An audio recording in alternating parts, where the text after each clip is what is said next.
giant 250th anniversary event. What are some of the things that people can look forward to this year? Lots of stuff. Yeah. So don't leave East Longmeadow.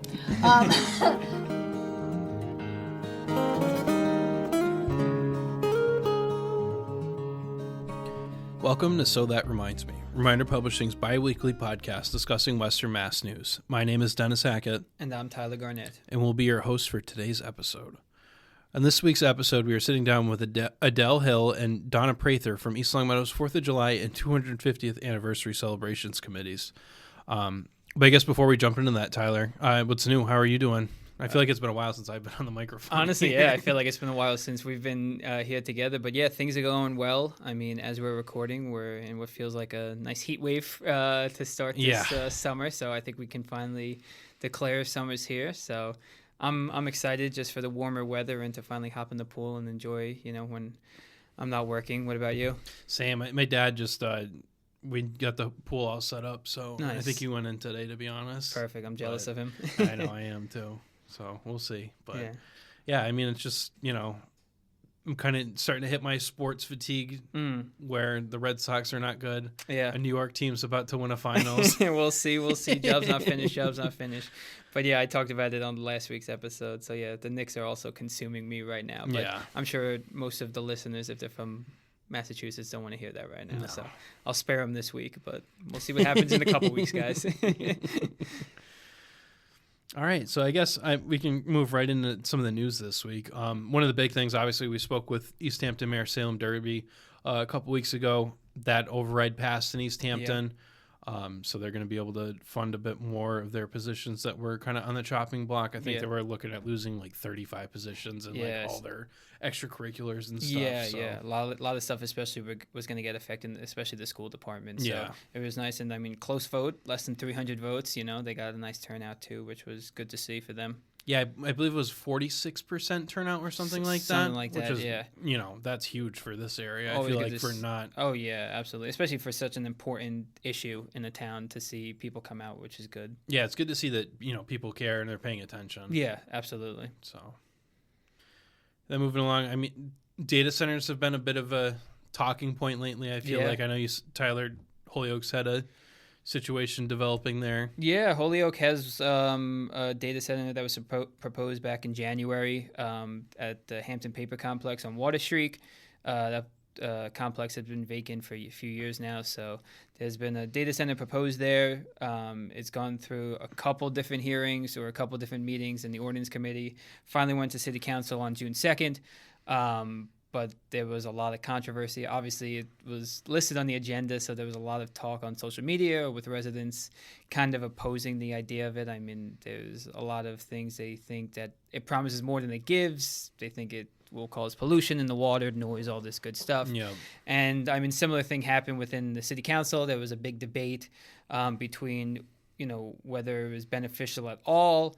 Because the exact motion that was trying to get passed was to determine what a data center actually is, and then to ban that completely in the city. So some people were saying, or some councilors were saying, that they'd rather see maybe a moratorium put in place. They feel like banning something outright could seem like a lot, kind of buy them some more time. Others just wanted to see the language more put in stone. So that's going to go to a zoning or to an ordinance committee meeting, which I believe actually takes place tonight. So definitely be on the lookout for more coverage of that, because it's a big issue, so I'll be covering it on the reminder. Yeah, and then I guess kind of just give the folks a general overview of what these data centers are. I believe they're kind of like technology hubs almost, where they're like doing like artificial intelligence type of stuff. But these are obviously very kind of costly, both I'm pretty sure both financially and kind of environmentally. Yeah. And they put a lot of strain on that. Yes. But one of the things I've seen, I put together the State House News Service, which is like all the kind of a lot of the State House stories from Boston for the daily. And one of the things that came up when I was looking at that about a week ago was more Governor Healy was talking about it, and she was saying that these are things that need to not only be self-powered, but they also have to be more environmentally friendly. So I think you're seeing a lot of focus on making sure that these things aren't, adding already to financial burden to people, and obviously we all see the gas prices, and Yeah, exactly. energy and everything. Yeah, So no resident or taxpayer is excited to pay more in taxes for No. anything. So I'm No. sure, she's got a point in this one for sure. and obviously, State Senator John Vilas also mentioned it a bit, and he kind of came out and said, "Hey, like these things need to pay for themselves. It should not fall upon the taxpayers." But. Yeah, so that makes sense, and it's a big issue, and I'm sure. I mean, because Holyoke also does already have a data center of similar size, so obviously some city councils want to look more into that and see what the strain and the possible benefits or burdens that one has caused so far. So yeah, it's definitely going to be, I feel like, a lengthy kind of process and discussion, and one that's not going to only happen in Holyoke, but I mean, you've seen now obviously already federal officials are talking about it, so it's something that's probably going to be all over the state. Yeah, and obviously it's just going to keep happening because as AI continues to explode. Yeah, I know. I mean, these type of things aren't going away anytime soon. No, definitely not. And people are already on the fence about how they feel about AI. Yeah. So that's going to cause a lot of conversations. It sure is. And then kind of getting back locally, like budget season stuff. Anything really to report from your towns or anything? No. Beyond South Hadley, I know they have their stuff situated. I was about to say, we've talked about South Hadley. They've wrapped it up for now. Obviously, still something to follow if they have an override in the fall. But, Chicopee just released, or the Mayor Review just proposed his recommended budget. Everything looked pretty status quo, increases in there. That still has to go to the city council within the next couple weeks at their next meetings, so they have to host their budget meetings as well. So that still has time to get tweaked a little bit. And same with Holyoke. Mayor Joshua Garcia, he proposed his his budget maybe a few weeks ago. Similar things. Everything was good in those budgets. Both of those communities also both school committees passed their respective budgets as well. No major layoffs really to talk about, no major program losses. I mean, there was reductions here and there, but everything was pretty well accounted for. So as of right now, knock on wood, still not fully approved, but it looks pretty promising compared to a lot of the other towns and cities who are talking about their financial hardships. Yeah. And then over in my neck of the woods, feels like a lot of the towns are kind of looking at status quo as well. Like Springfield, I know they just actually, this is a crazy number, but their budget was over $1 billion for the first time. I saw that. That's crazy to even think about trying to put that together. Yeah. And there was some kind of discussion about maybe using free cash to alleviate the tax burden on some of the residents. That's not happening at this point. Okay. Free cash hasn't been certified. And then Mayor Dominic Sarno even came out and said that he was not really looking to do that. I mean, as we've seen, a lot of these using that kind of free cash for like long-term expenses. They advised against it. And you kind of actually just reminded me. I mean, we talked about South Hadley. They use free cash to try and save everything for at least 1 year, which they did. And then I know the school committee approved using some educational stabilization funds to try and help with their budget as well, because they had a cliff of like $5 million due to them dropping a threshold. So they lost funding, and I believe they used $8 million to try and fill that gap. But they've even alluded to this is kind of like a one-time fix, and they're going to have to look into that for next year. Yeah, and then look at Agawam with Springfield. For whatever reason, those two towns perfectly fine with their budgets. You don't really hear a lot of the cuts that you see in other towns there, which is it feels like a miracle these days. I know. We've talked about it on and off the podcast, but whatever they're doing, I mean, those people deserve a raise because they're doing something right. Yep. Then to move along quickly, I just wanted to... We had our East Longmeadow elections the past couple weeks. Just wanted to brush on those because I know you guys had talked about some of the other ones last week. Yeah. So just to recap that, for East Longmeadow on the town council, Jonathan Torsha and Matthew Boucher, they are... Torsha's keeping his seat, and then Boucher is taking the seat that Marilyn Richards is vacating as she has decided to move on from the town council.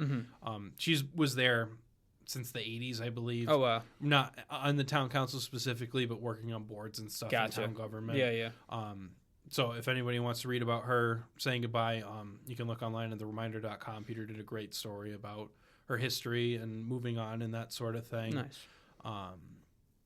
And then looking at the school committee, former member Sarah, I'm going to butcher this, I'm sorry, Truiolo, who previously stepped down, she took her seat. She retook a seat in a contested race over Christina Cooper.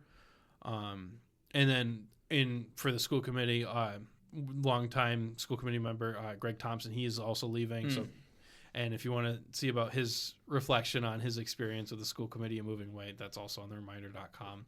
Nice. But yeah, and then no contested races in Longmeadow, but that fiber issue just would not go away. Yep. So there was a ballot question to appropriate the funding for it, even though it had failed at town meeting. Sure. I was voted down. There's no more fiber talk for the municipality, at least at this point. Okay. Had this passed, though, the town council the select board could have set another town meeting, and they could have gone through the whole thing again with the fiber, even though it was already voted down. Voted down. Wow. Okay. So. And it was one of those things where they could do that or they could take no action. So. Gotcha. Okay. So now it seems to have a solution based on what I'm hearing. I mean, it seems like for now. Yeah, for now. But yeah, I think that's enough news discussion. And we'll get right into our interview after a quick break here. Hey, sports fans. Those incredible action shots you've been seeing in Reminder Publishing's papers? Well, now you can take them home. Reminder Printworks is making your favorite local sports photos available for purchase. The big plays, the big wins, the moments you'll never want to forget. Whether it's your kid's game-winning goal or a hometown champion lifting the trophy, those memories deserve a place on your wall. It's easy to get into the action. Just visit popqr.news/photos and find the shot that means the most to you. Don't let the great memories fade. Get in the game today with Reminder Printworks. We get it. You're busy, but you want to be connected to your local community. If you're not reading The Reminder, Western Mass's free weekly newspaper, you're missing out on the heartbeat of your town. Stay in the loop with all the latest buzz, from local stories to community updates and exciting events. It's all in The Reminder.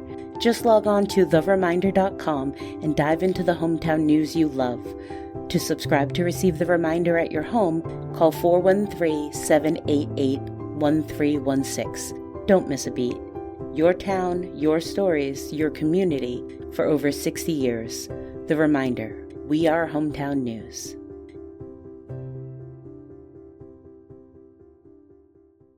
And we are here with Adele Hill and Donna Prather from the East Longmeadow Rotary Club and 250th Committee. How are you guys doing today? Good, thanks. Good. Awesome. Well, we appreciate you guys stopping by, and we first wanted to give you guys a chance to tell the listeners a little bit about yourself and your involvement with this year's event. Oh, I've been with Rotary for 16 years now. I got roped into it because my husband was and still is a Rotarian. So my daughter and I were at every event. And they're like, why don't you just join the club? So that's how I ended up with Rotary. And I work a lot with the Rotary. It started out with just special events. And because I was so involved with the special events, it just made sense to go ahead and join the Rotary Club as well. Of course. Awesome. Which we invite anyone considering joining some of our events to come on down and learn how to be a member too. Yeah, makes sense. Great. And then I guess kind of speaking specifically now with the 4th of July and 250th anniversary event, like what are some of the things that people can look forward to this year? Lots of stuff. Yeah. So don't leave East Longmeadow. Celebrate 250th in East Longmeadow started off as sort of an idea with different groups from the Recreation Department, Rotary Club, as well as the Town Manager's Office. And it has evolved into this huge amount of coordination for a bunch of different events starting on June 26th. So we're calling it Celebrating America 250th in 01028 in the USA. Of course, 01028 is the East Longmeadow zip code, so it made sense. Mm-hmm. And that's what the T-shirts we have for sale say. And the hats that are coming will say as well in a couple of weeks. Nice. Center Field is going to be a main focus of some of the activities, and then Maple Shade School is going to be our July 3rd event coming up. And then, of course, we have the parade on July 4th. Nice, and I know you just went through a few things. Is there anything new planned for this year's event? Yes. Go ahead. Yes, this entire 4 days is new. This is an add-on. in celebration of, celebrating America 250. So we're starting off on the 26th with a car show from 5 to 7. And East Village Tavern will be having a beer garden. And then the band, Just Go With It, performs at 7 p.m. And then on June 27th in Center Field, approved through the town and with our East Longmeadow Fire Department, go guys and girls, we're going to have yard games from about 5 to 7 p.m. and also trivia with Rich. And then at 7 p.m., weather permitting, no winds or anything for that night, we're having our ceremonial bonfire. Nice. Which, based on what we learned from our chief of the East Longmeadow Fire Department, you can have one ceremonial bonfire per year. Wow. So this is it, and we've got it. We also will have East Village Tavern, the beer garden, beer tent open from 5 to 10, and Project 267 will perform that evening at 7 p.m. Then on the 28th, there's more. We are having from 3 to 7 at Centerfield a cornhole tournament, and we're still taking registrations for that. We'll also, East Village Tavern will have their beer garden from 5 to 10, and Aquanet will be performing that night. And then the fourth of the 4 events leading up to the carnival coming into town on the 30th, June 29th in Center Field, we're going to honor our veterans by having a Veterans Appreciation Dinner. Awesome. So veterans with valid ID from 5:30 to 7 can come to see the Rotary Club, and we're going to provide free meals to our veterans. Again, the beer garden is 5 to 10, and then That's 90s will perform at 7 p.m. All of these events, again, are on Center Field in East Longmeadow, and then that leads into the carnival. We do have food vendors and food trucks coming starting on the 26th. So there'll be food there to purchase from our different vendors, and it would be great to have as many people who can come. June 30th, I'll let you go with June 30th. The carnival begins. They'll actually be running. They start the rides on the 30th, and also East Village Tavern 5 to 10, and then the band Mass Hats will be performing. Nice. July 1st, we go into, again, the carnival is 6 to 10 p.m. East Village Tavern, beer garden, beer tent 5 to 10, and Trailer Trash on July 1st will be performing at 7 p.m., probably as a warm-up to the other event that I'll talk about in a minute. Again, on July 2nd, the beer garden, the carnival, and the Black Cadillacs will be performing. On July 3rd, we have 2 separate events going on in town. Mm-hmm. On Center Field, carnival starts at 6 to 10. East Village Tavern, beer garden from 5 to 10, and our own town, Seven Roads, will be performing at 7 p.m. At Maple Shade School, where all of the club's concerts are going to be held this year. At 7 p.m., Trailer Trash will be performing, and at 9 p.m. is going to be our laser light show again, Awesome. as it was last year. And then on the 4th, starting at not the high school. At St. East Longmeadow High School, St. Mike's, because we're not going to be allowed on, because of the construction at the high school and them demolishing the old building, we're not going to actually start the parade at the high school this year. Okay. But right next to it, thank you, St. Michael's, is going to be our kickoff for the parade. Mm-hmm. The parade this year will be the same route it has been from Maple Street to North Main Street, down Maplewood to Elm Street. The kickoff is at 10 o'clock. This year, we're going to close the road a little sooner, Maple Street, because we're going to actually have a lot of our staging at the Bay State Medical Center building over on Dwight and Maple, because we didn't have enough room to put them over at the high school. There's no parking lot for us to use. And then we'll also have some staged out of Lenox, so down Chestnut Street to Marshall. So there'll be limited parking in those areas. We are thrilled to be able to announce, which has been announced through Mass Live, that we are going to try to have a sensory spot, which will be Elmcrest, which is just at the end of the parade route before the parade route ends at Hanward Hill. Perfect. The DPW and police, we're going to set it up so that we have the area cordoned off and families can have one-sided parking on that street so that they can Park close and have those who have issues with loud noises or loud sounds, sounds or loud colors and lights and such, have a more quiet area to actually enjoy the parade. That's great. And then we'll wrap up with, again, the beer garden from 12 to 4. And the band, it's Pat again. We'll perform that day. Yes. The carnival for July 4th will start at 11 and end at 3. Okay, nice. It really sounds like, I mean, I've been going to the East Longmeadow parade and 4th of July since I was like a kid, but it really seems like you guys are kind of going all out this year. Like, how exciting was it to not only like kind of really kick things up, but also like have that 250th to kind of propel you and like to even do more things? Exciting, exhausting, sort of in the same realm. I'll speak for me. It's great to have so many planners from the town officials, as well as with the rec department and Rotarians who have all come together to help plan these different events. For the July 4th parade, we have a lot of community members who come out and help organize the T-shirts and organize the donuts for the morning of, and the marshals, and Arment Trucking loans us the golf carts every year. Will's been really great about helping us out with that. Staging over at Custom Auto Body, because that's where we put them in the garage overnight for security and such. So we have a lot of community members who have helped a lot with the parade every year. And this year, the parade's going to be a bit bigger. The Military Order of the Purple Heart is trying to coordinate the Virginia Air Force Band to come up, and also working on bagpipers from state police if they are able to join us, and different bands. We're expecting a bit more because of the 250th as far as community members jumping in with different floats and vehicles and parade divisions. Of course, we have the time capsule.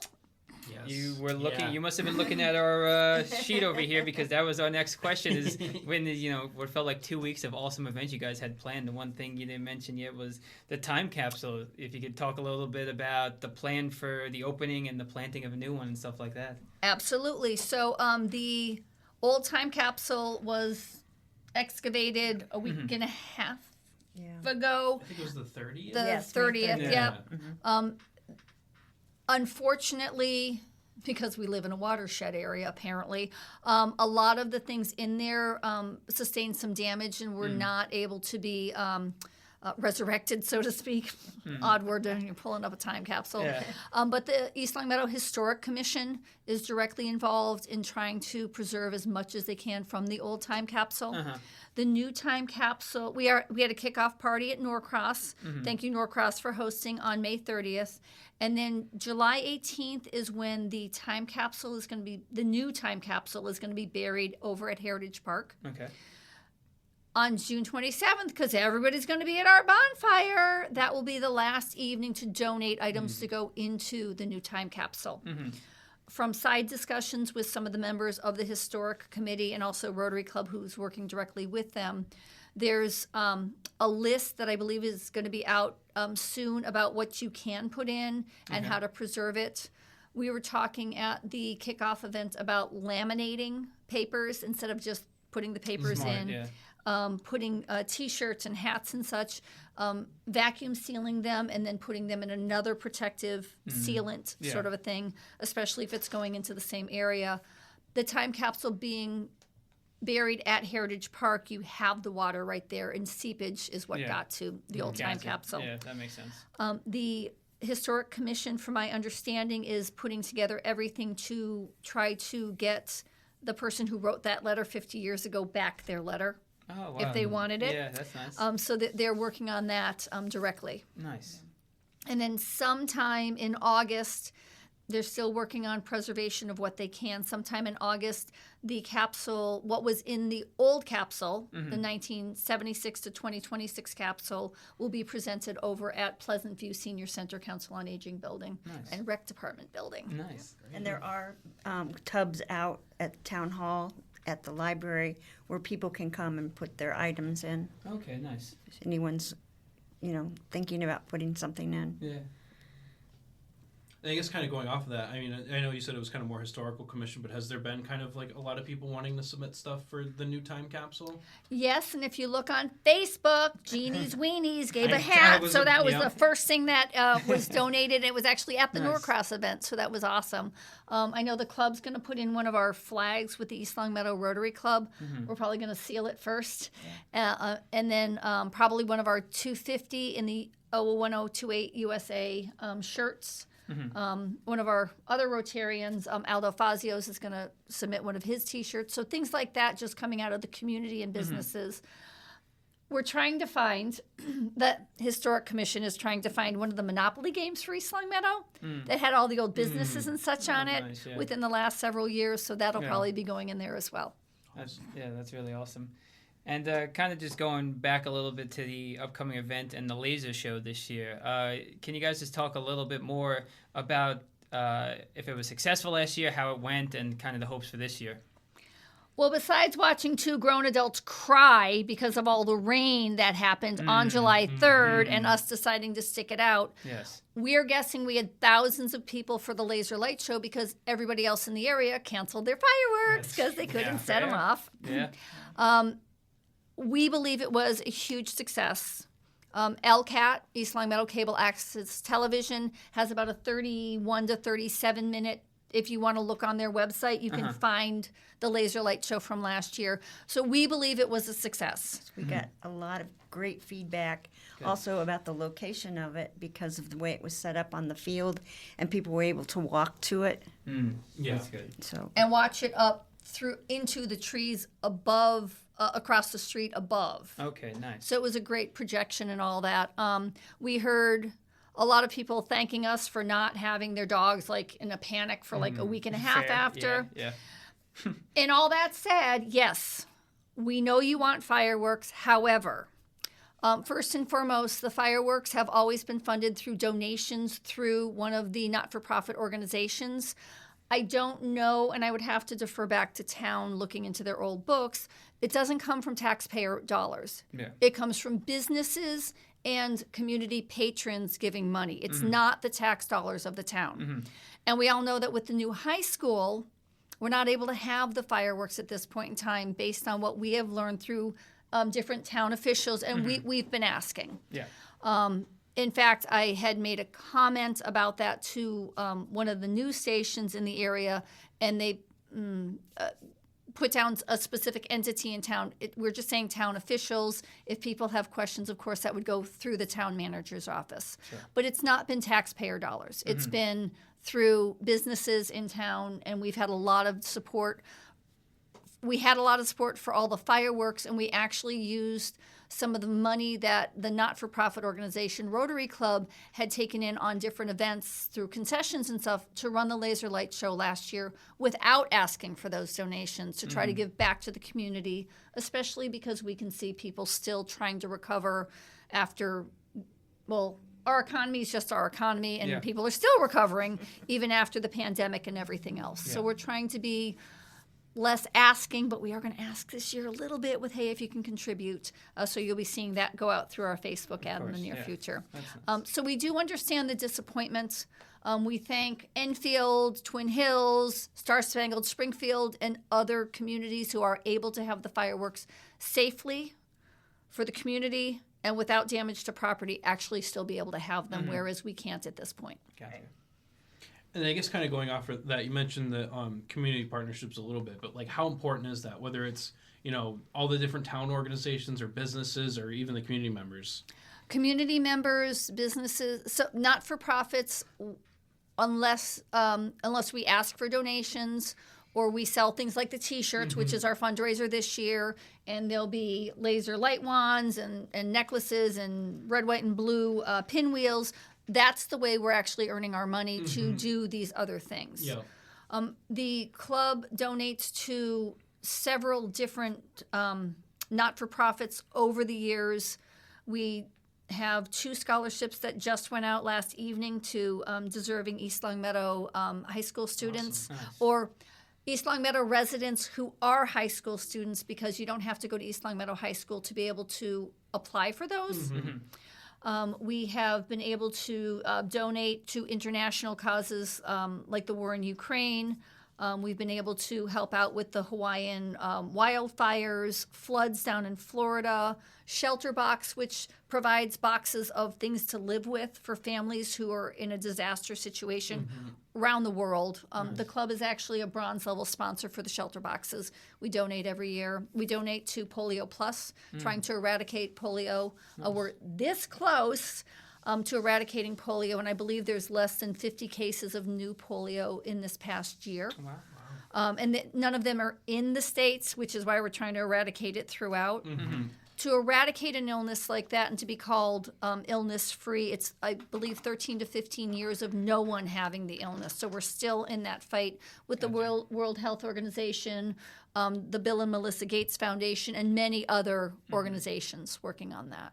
So that's sort of where some of our money goes to, besides the East Longmeadow Drone Robotics Club, who does a lot of that, the robotics and drones now, Boy Scouts, Girl Scouts, Boys and Girls Clubs, and other partnerships with community, the food pantries. We've done a couple of food events this past year, packaging food, so I want to say Club did 20,000 with our community partners, and then the Rotary District 7890 just did 25,000 meals, donating them to a bunch of different pantries in the area to try to fight food insecurity. That's awesome. In our 4-year standing, we've done human trafficking awareness and prevention, training to how to be aware and recognize signs of that, and also donate to RFK communities, the Family Advocacy Center through Bay State, and a few others to try to, Underground NE Connecticut, to try to give the survivors something to go on as far as backpacks and supplies and such. Great. And it was kind of, and then like also like kind of partnerships, thinking like how important are those partnerships and putting together like the events every year. I know you guys work with like East Village Tavern and like the Rotary Club and all that stuff, and like all the people coming out. Like, how important is that to have all those partnerships together? It's huge. It's huge. It goes from word of mouth to someone out there hanging a banner or setting up chairs for an event. We have high school students that help us. I mean, this wouldn't happen without volunteers, both monetary and sweat equity. Great. Yeah, that's awesome. And we could spend the next hour. I'm sure I believe it. Wait, we might need a coffee for that. Yeah. Right, but especially with all the events you guys have planned. I mean, it's just it's enormous how many people come out and help. And one of the motto is unite for good, and that's what we're doing. We're just bringing everyone together. So Rotary International goes off of themes. 2025 to 2026 was Unite for Good, and we've felt that, we've experienced that with all of the different organizations coming together for the 250th. Yeah. Well, next year, 2026 to 2027, is Create Lasting Impact. Okay. So from everything we've said, we've already got that impact piece going, and with you gentlemen meeting with us today, it helps the community understand more of where we're going with those types of things. Nice. And to be a Rotarian, everyone has different skill sets.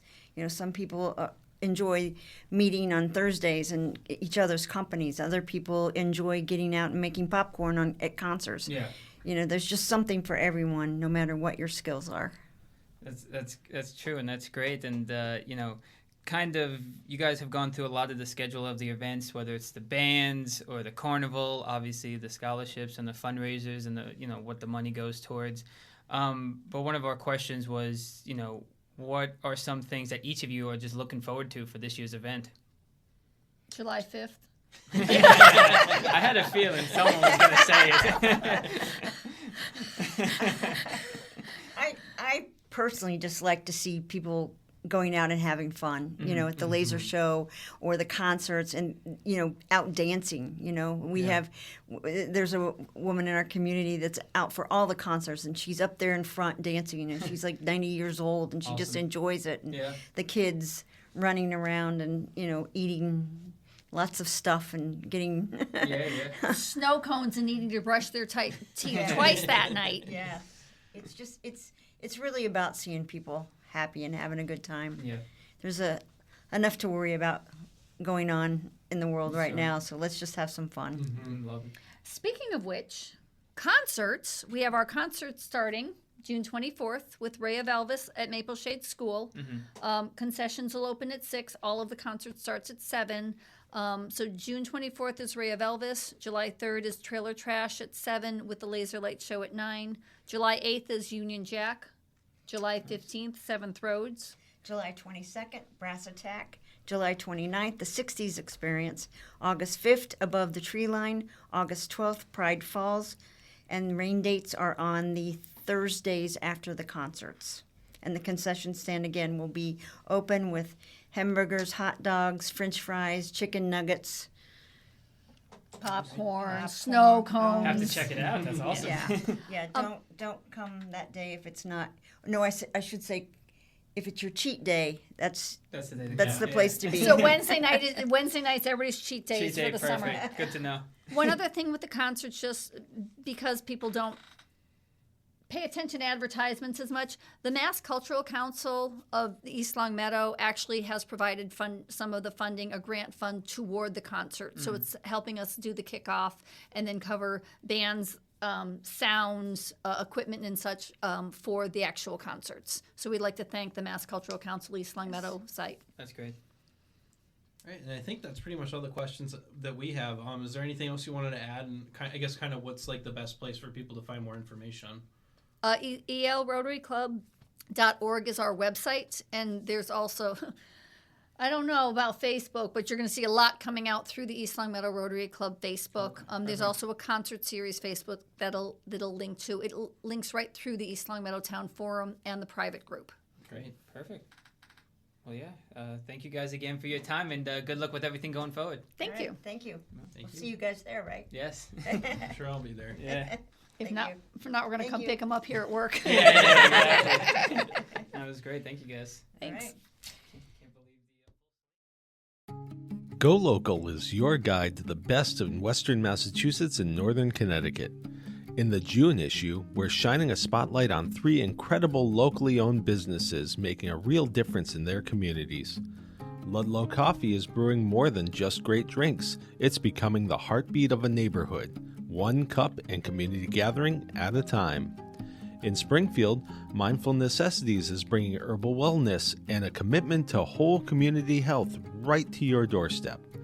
And in Summers, Mario's Pizza is proudly marking 5 years as the go-to spot for families and pizza lovers, a true neighborhood staple worth celebrating. 3 businesses, 3 communities, one common thread, a passion for the place they call home.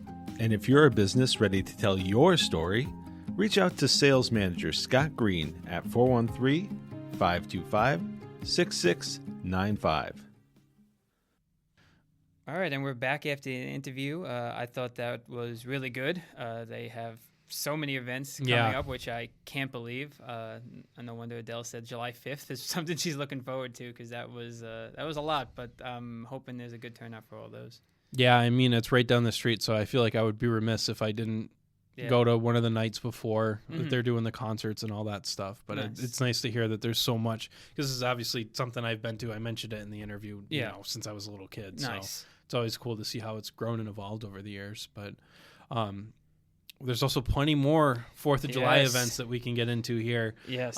Beyond East Longmeadow that we want to just kind of give folks a little rundown of. So Tyler, if you want to get started, and then we can go from there. Absolutely, yeah. So starting off, Chicopee is having a 250th celebration and fireworks show on back-to-back nights. On Friday, June 26th, Chicopee is celebrating America's 250th from 4 to 10 p.m. at Zott Park. Fireworks will take place on Saturday, June 27th, with a rain date of Sunday, June 28th at Zott Park as well.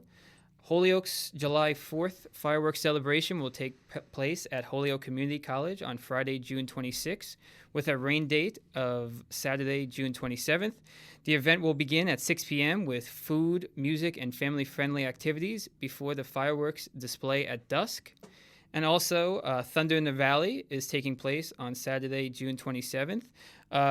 The Thunder in the Valley Concert and Fireworks Festival is ran by nonprofit Unbroken Wings, Inc., and the proceeds from the event go to benefit the Children's Miracle Network at Bay State Children's Hospital.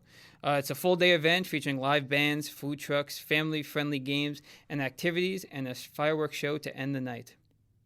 Great. And then moving along to South Hadley, they're having their annual fireworks celebration Friday, July 3rd at 5 p.m. with the fireworks kicking off at 9:30 at the Michael E. Smith Middle School.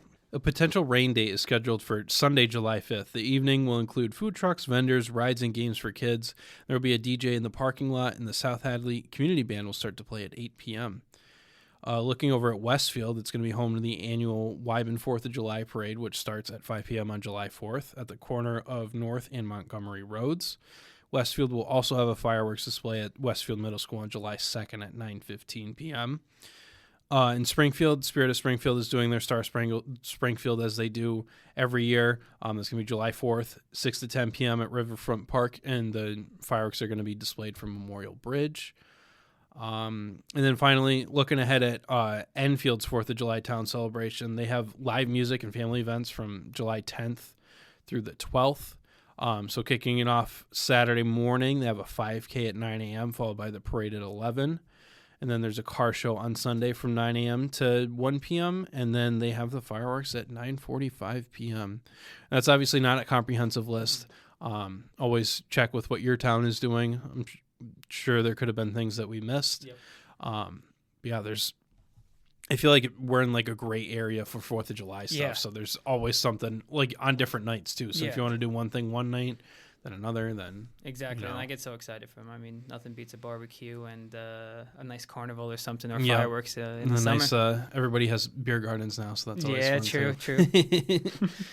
All right, well, that's going to wrap up another episode of So That Reminds Me. Thanks for listening, and we'll see you again in a couple of weeks. Thanks for listening to So That Reminds Me, produced by Western Massachusetts news source Reminder Publishing. Don't forget to subscribe to the podcast, find the latest news at thereminder.com, and follow Reminder Publishing on Instagram at Reminder Publishing, on X at The Reminder MA, and on Facebook.